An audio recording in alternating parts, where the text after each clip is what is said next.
ప్రకాశం జిల్లా దోర్నాల మండలంలో భారీ వర్షాలకు వ్యవస్థ అతలాకుతలమైంది. కర్నూలు, శ్రీశైలం, మార్కాపురం ప్రధాన మార్గాల మధ్య రాకపోకలు నిలిచిపోయాయి. ప్రయాణికులు తీవ్ర అవస్థలు పడుతున్నారు. దోర్నాల నుంచి కర్నూలు వైపు వెళ్లే మార్గంలో వాగులు పొంగుతున్నాయి. వరద ప్రభావం తగ్గే వరకు వెళ్లడానికి వీల్లేదని పోలీసులు వాహనాలను నిలిపేశారు. దోర్నాల నుంచి శ్రీశైలానికి ఘాట్ రోడ్డు మార్గ మధ్యంలో వాగులు పొంగుతున్నాయి. అలాగే కొండ చర్యలు విరిగిపడే అవకాశం ఉండడంతో రాకపోకలు నిలిపేశారు.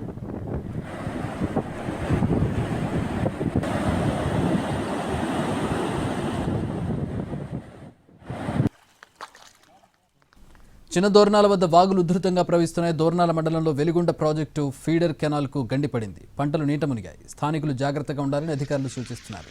దోర్నాల మండలం బొమ్మలాపురం గ్రామంలోని చెరువుకు వరద ప్రభావం ఎక్కువ ఉంది. అధికారులు తూముగేట్లు ఎత్తేశారు. దీంతో బొమ్మలాపురం గండి చెరువు సమీపంలోని మిరప, అరటి, బొప్పాయి పంట పొలాల్లోకి వరద నీరు భారీగా చేరింది. దీంతో రైతులు ఆందోళన చెందుతున్నారు.